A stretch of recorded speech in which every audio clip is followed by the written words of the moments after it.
Hello guys, hope you're doing well. Today we are discussing about aneurysm. आज हम पढ़ेंगे aneurysm के बारे में। एनोरिज्म ब्लड वेसल का डिसऑर्डर है।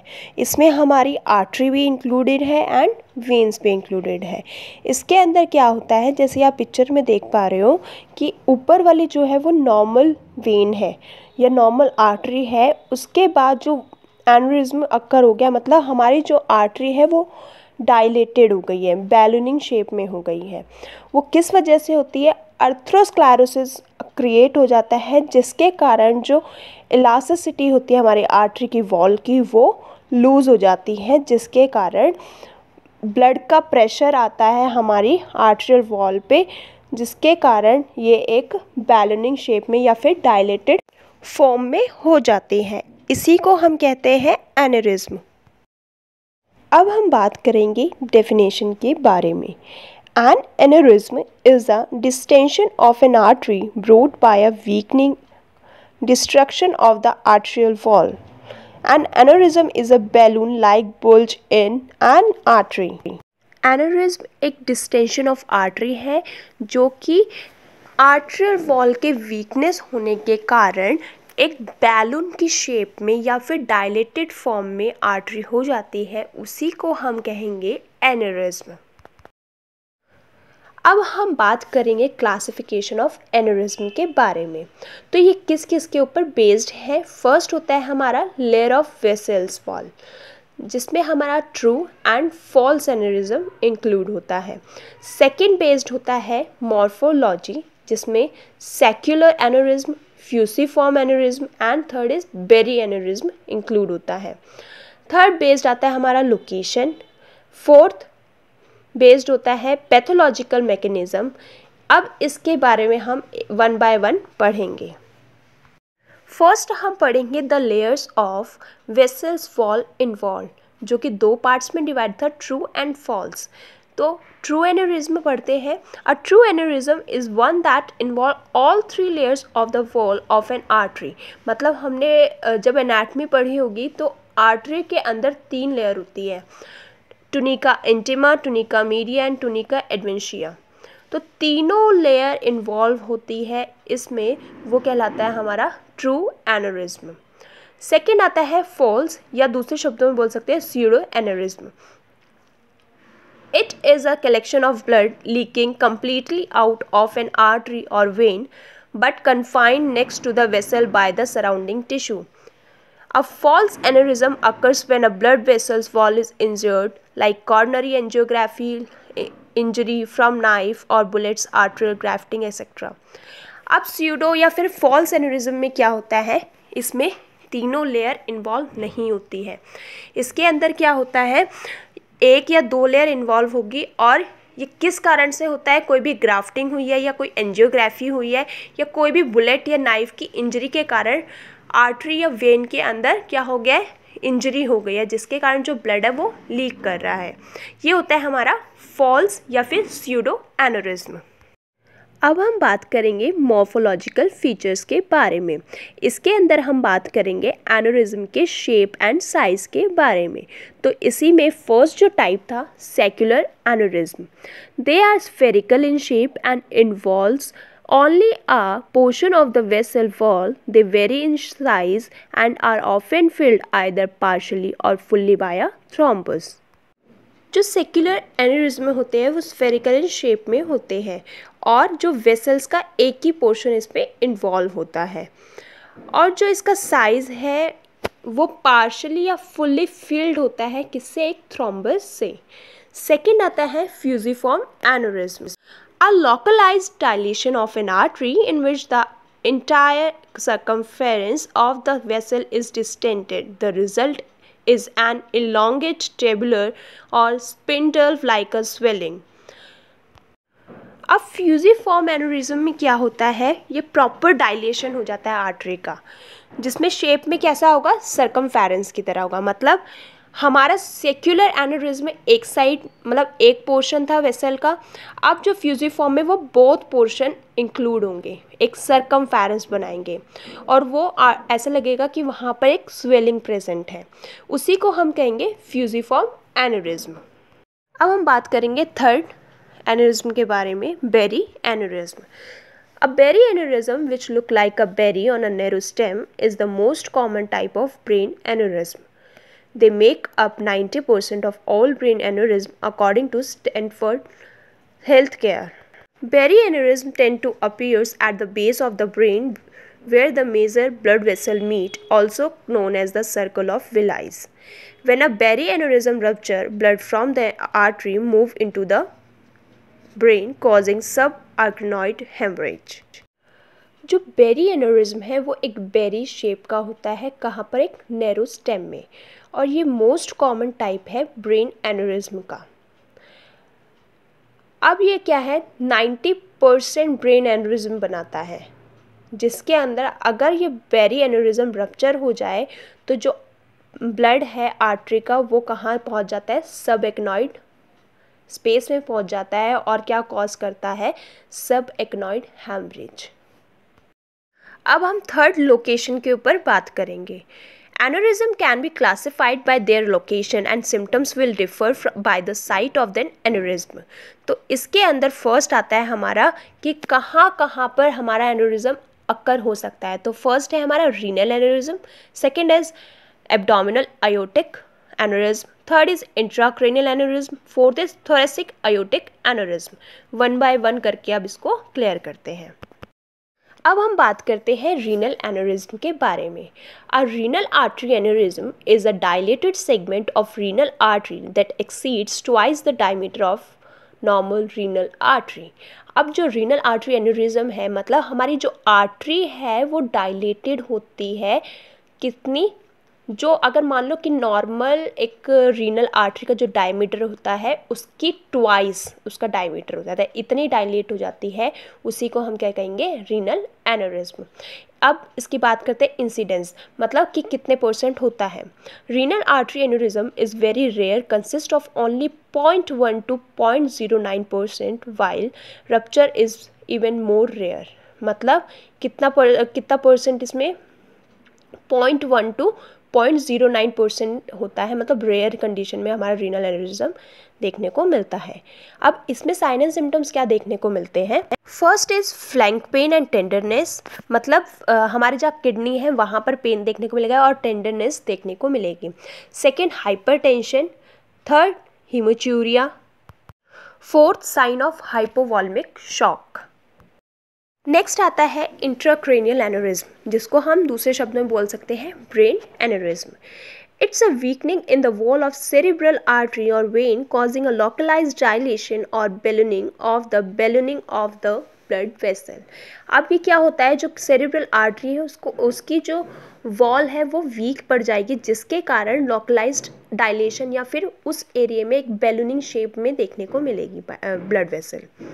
सेकेंड आता है इसी के अंदर क्लासिफिकेशन ऑफ सेरिब्रल एन्यूरिज्म.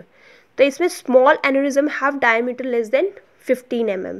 जो छोटा एन्यूरिज्म होता है उसका जो डायमीटर होता है वो 15 mm होता है. लार्ज जो होगा उसका 15 to 25 mm होगा, और एक गेंट होता है जिसका 25 to 50 mm होता है, और सुपर गेंट ओवर जो कि 50 mm का होता है. नेक्स्ट हम बात करेंगे साइन एंड सिम्टम्स के बारे में. इसमें जो साइन एंड सिम्टम्स देखने को मिलेंगे वो देखने को मिलेगा severe headache, nausea, vomiting, vision and speech impairment. तो ये सारे साइन एंड सिम्टम्स देखने को मिलेंगे हमारे. अब हम बात करेंगे थोरेसिक अयोटिक एन्यूरिज्म के बारे में. It is a primary in the thorax. अब ये क्या होता है, सबसे हमारा थोरेसिक रीजन में ही लोकेटेड होता है. It is a ballooning of the upper aspect of aorta above the diaphragm. जो डायफ्राम से अबव जो अयोटा है वहाँ पर ही उसी एरिया में जो अयोटा है उसी का क्या हो जाता है, बैलूनिंग हो जाती है, मतलब डायलेशन हो जाता है. The principal causes of death due to the thoracic aneurysm disease are dissection and rupture. अगर ये वाला एन्यूरिज्म मतलब थोरेसिक एन्यूरिज्म रप्चर हो जाए तो पेशेंट की डेथ भी हो सकती है. Once rupture occurs, the mortality rate is 50 to 80%. इसका जो मोर्टेलिटी रेट है वो 50 to 80% है अगर ये रप्चर हो जाता है तो. अब हम बात करेंगे sign and symptoms of TAA. TAA means होता है thoracic aortic aneurysm.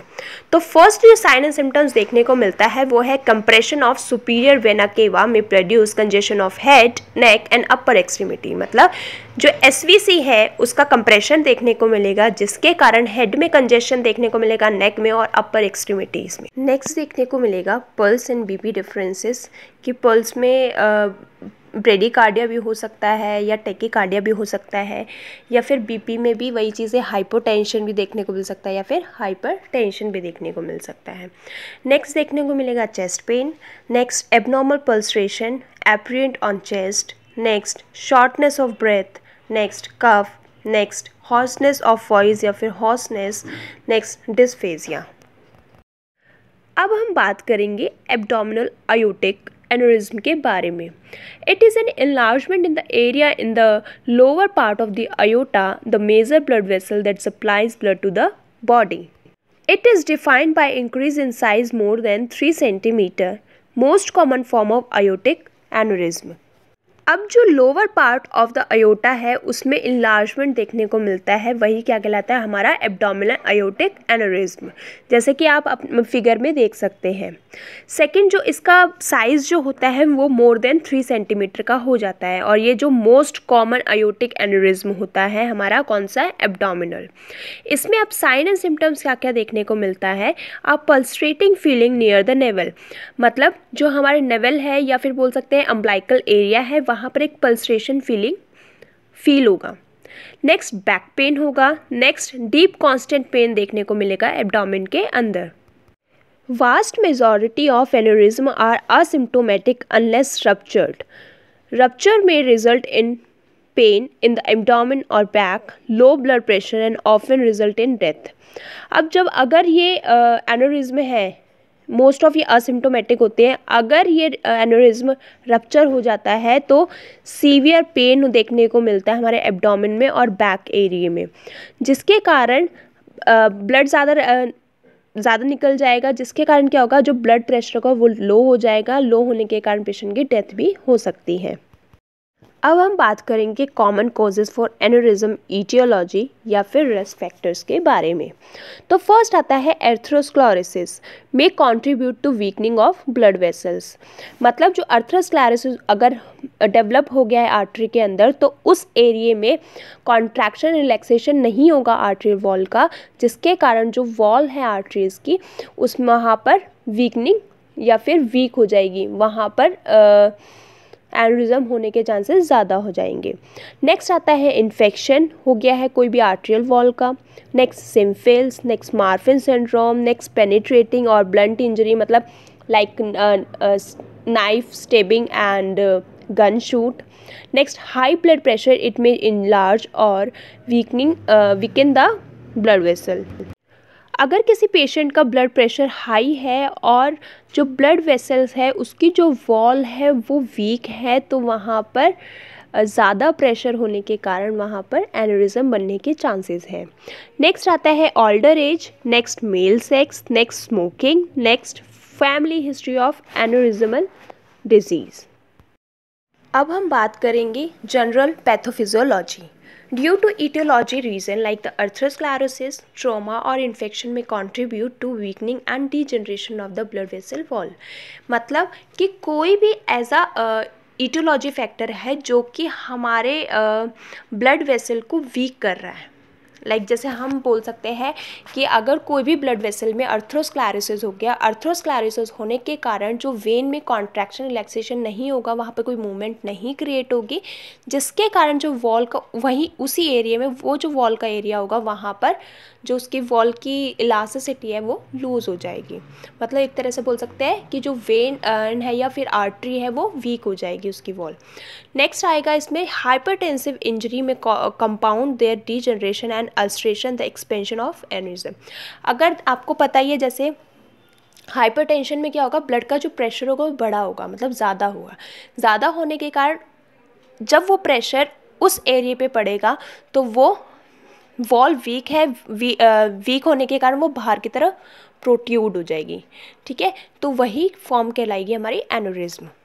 As the aneurysm expands the wall tension increase, जो अब वॉल की जो टेंशन है वो इंक्रीज हो जाएगी, किसके कारण? एन्यूरिज्म के कारण। Further weakening of the vessel walls, अब फिर से क्या होगा, जो वॉल्स की जो वीक हो रखी है और वीक हो जाएगी, और वो अगर उस चीज़ को ट्रीट नहीं किया गया तो वो क्या हो सकती है? रप्चर हो जाएगी। अब हम बात करेंगे डायग्नोसिस के बारे में कि हम किस तरह से एन्यूरिज्म का पता लगा सकते हैं। तो फर्स्ट हम करेंगे उसका हिस्ट्री कलेक्शन, कि आपको पहले कोई एन्यूरिज्म डिसऑर्डर तो नहीं था, या फिर आपकी फैमिली में तो नहीं था, स्मोकिंग तो नहीं करते हो, या फिर अर्थरोस्क्लेरोसिस तो डेवलप्ड, या कोई कार्डिक इशू तो नहीं है। इस तरह से हम क्वेश्चंस पुट करेंगे उसका। फिजिकल एग्जामिनेशन चेक करेंगे कि जैसे कि एब्डोमिनल आयोटा में पल्सरेशन फील हो सकता है, और थोरेसिक वाले में हमारा जैसे कि नेक डिस्टेंशन देखने को मिल सकती है, अपर एक्सट्रीमिटी में स्वेलिंग देखने को मिल सकती है। नेक्स्ट हम चेक करेंगे X ray, next ECG, next ultrasonography, मतलब बोल सकते हैं USG, next CT angiography, next MRI, next echocardiogram. ये हम टेस्ट करके उस एन्यूरिज्म का पता लगाएंगे। अब हम बात करेंगे मैनेजमेंट ऑफ एन्यूरिज्म के बारे में। The goal of management is to prevent the aneurysm from rupturing. अब क्या है, हमारा जो मैनेजमेंट का गोल होता है वो क्या है कि हमें एन्यूरिज्म को रप्चर होने से बचाना है। For individual with small aneurysm less than 4 centimetre conservative therapy is typical initiative. अब कोई भी इंडिविजुअल है जिसका स्मॉल एन्यूरिज्म है या फिर जो कि लेस देन 4 सेंटीमीटर का है, तो उसको हम कंजर्वेटिव थेरेपी देंगे। तो कंजर्वेटिव थेरेपी में क्या क्या इंक्लूड होता है, लेट्स वी रीड। फर्स्ट आएगा रिस्क फैक्टर मॉडिफिकेशन, जो भी रिस्क फैक्टर्स थे उनको मॉडिफाई करेंगे। नेक्स्ट डिक्रीजिंग ब्लड प्रेशर, जो ब्लड प्रेशर अगर मान लो पेशेंट हाइपरटेंसिव का है तो उसका जो ब्लड प्रेशर है उसको मेंटेन करके रखेंगे। Next monitoring aneurysm size every 6 month using USG, MRI and CT scan. अब कोई भी एन्यूरिज्म अगर पेशेंट को है तो उसके हर 6 मंथ में उसके साइज़ को चेक कराएंगे, किसके through? USG, MRI, CT scan के थ्रू। अब हम बात करेंगे indication of surgery for aortic aneurysm के बारे में। अगर किसी पेशेंट को आयोटिक एन्यूरिज्म है और उसके क्या क्या इंडिकेशन है सर्जरी के, वो पढ़ेंगे। तो फर्स्ट है परसिस्टेंट पेन, मतलब उसको लगातार कॉन्टीन्यूसली पेन हो ही रहा है। नेक्स्ट आयोटिक वॉल इन्वॉल्वमेंट, मतलब आयोटिक जो वॉल है वो भी उस इन्वॉल्व हो गई है। नेक्स्ट कॉर्नरी आर्टरी इन्वॉल्वमेंट, जो कॉर्नरी आर्टरी है उसको भी इन्वॉल्वमेंट आ गया है, या फिर डायामीटर जो है वो ग्रेटर देन 5.5 सेंटीमीटर हो गया है, या फिर और बढ़ता जा रहा है, मतलब साइज में इंक्रीज हो रहा है diameter. Next symptomatic patient should undergo aneurysm resection regardless of aneurysm size, मतलब पेशेंट को सिम्टम्स आ गए हैं। Next operation emergency operation is indicated in the setting of acute rupture, अगर कोई भी एक्यूट रप्चर हो गया है एयोटिक एन्यूरिज्म का तो उसको हम क्या करेंगे, इमरजेंसी ऑपरेशन इंडिकेट करेंगे। अब हम प्रोसीजर के बारे में बात करेंगे। तो फर्स्ट प्रोसीजर आ जाता है हमारा एंडोवेस्कुलर ग्राफ्ट। इसमें हम क्या करते हैं, कहीं पर भी एन्यूरिज्म अक्कर है, मतलब कहीं जैसे आप इमेज में देख पा रहे हो कि एन्यूरिज्म है, अब इसमें कोई भी हम गाइड वायर डालते हैं। गाइड वायर डालने के बाद वहाँ पर बैलून से इन्फ्लेट डिफ्लेट करते हैं एंड स्टंट को प्लेस कर देते हैं, जिसके कारण वहाँ पर ब्लड के फ्लो में कोई भी दिक्कत नहीं आती है और वहाँ पर की वॉल्स को भी कोई दिक्कत नहीं होती है। तो ये होता है हमारा एंडोवेस्कुलर ग्राफ्ट। अब हम बात करेंगे ओपन वर्सेस इवार, मतलब ओपन सर्जिकल रिपेयर एंड इवार मतलब एंडोवेस्कुलर आर्टिक रिपेयर। जो हमने अभी पहले पढ़ा वो था इवार। अगर हम ओपन सर्जिकल रिपेयर करते हैं तो उसमें लॉन्गर रिकवरी रेट होता है, मतलब टाइम ज़्यादा लगता है। सेकंड, पेशेंट हॉस्पिटल में भी बहुत टाइम तक रहता है और 90% लॉन्ग टर्म सक्सेस भी मिलती है। और ये जो ओपन सर्जिकल रिपेयर है ये यंगर पेशेंट्स के अंदर यूज़ किया जाता है। नेक्स्ट आता है इवार, ये शॉर्टेड लेंथ ऑफ स्टे, इसमें मतलब कुछ दिनों के लिए ही रुकना पड़ता है, जैसे कि ओपन सर्जरी में ज़्यादा टाइम तक रुकना पड़ता है, हॉस्पिटल इसमें नहीं रुकना पड़ता है। रिडक्शन इन ब्लड लॉस भी कम होता है। IC यूटिलाइजेशन आईसीयू का यूटिलाइजेशन भी कम होता है।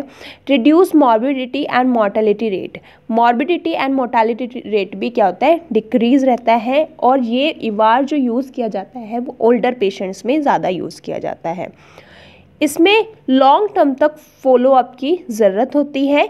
में need secondary processor for and.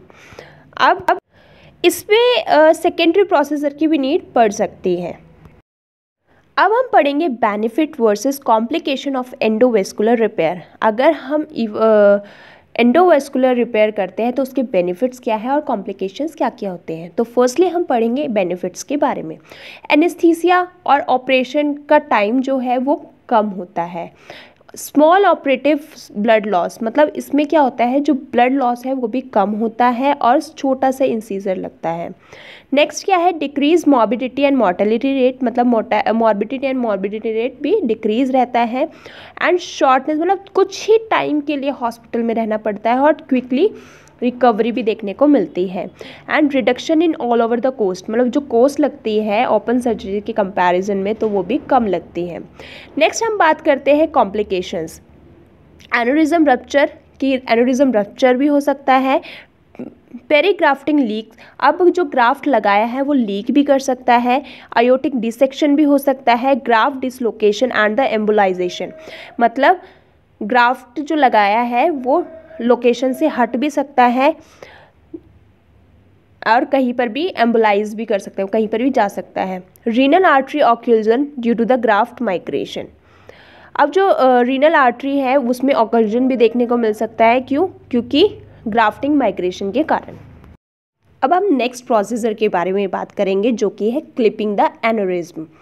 Most common surgical treatment for brain aneurysm, जो हमने ब्रेन एन्यूरिज्म पढ़ा था बेरी एन्यूरिज्म, उसका जो मोस्ट कॉमन सर्जिकल ट्रीटमेंट है clipping the aneurysm. The goal of the clipping is to place a small metallic clip और clip along the neck of the aneurysm. इसका जो क्लिपिंग है उसका गोल क्या होता है, जो हमारा एक बेरी टाइप होता है ये वाला एन्यूरिज्म, तो उसकी नेक पे एक स्मॉल मेटेलिक क्लिप को प्लेस कर देते हैं। This prevent blood from entering into the aneurysmal sac so that there is no longer pose a risk for bleeding. अब क्लिप लगाने के बाद क्या होगा, जो ब्लड होगा वो उस एन्यूरिज्म सैक के अंदर नहीं जाएगा, जिसके कारण जो ब्लीडिंग के चांसेस है वो भी कम हो जाएंगे। Once an aneurysm is clipped the clip remain in place for life. अगर एक बारी एन्यूरिज्म पे क्लिप लग गई है तो वो लाइफ टाइम तक लगी रहेगी। The aneurysm wall shrink and scar down permanently after clipping. Clipping के बाद क्या होगा, जो वो एन्यूरिज्म सैक है वो श्रिंक हो जाएगा और स्कार डाउन परमानेंटली, वो एक तरह से उधर से छुट के गिर जाएगा। जैसे कि आप इमेज में देख सकते हो, हमने बेरी एन्यूरिज्म को क्लिप किया हुआ है, जो फर्स्ट इमेज है। इसके बाद नेक्स्ट आता है रैपिंग द एन्यूरिज्म। इसके अंदर हम क्या करते हैं, मोस्ट ऑफ जब फ्यूजिफॉर्म एन्यूरिज्म होता है उसमें हम क्या करते हैं, इमेज में देख रहे होंगे कि हम उसमें कुछ भी एक सिंथेटिक या फिर बायोलॉजिकल रैप कर देते हैं, जो जिसके कारण वो एन्यूरिज्म रप्चर नहीं होता है। यहाँ हमारा एन्यूरिज्म होता है finish. Hope you like it. Never forget to like, share and subscribe my channel. Thank you for watching.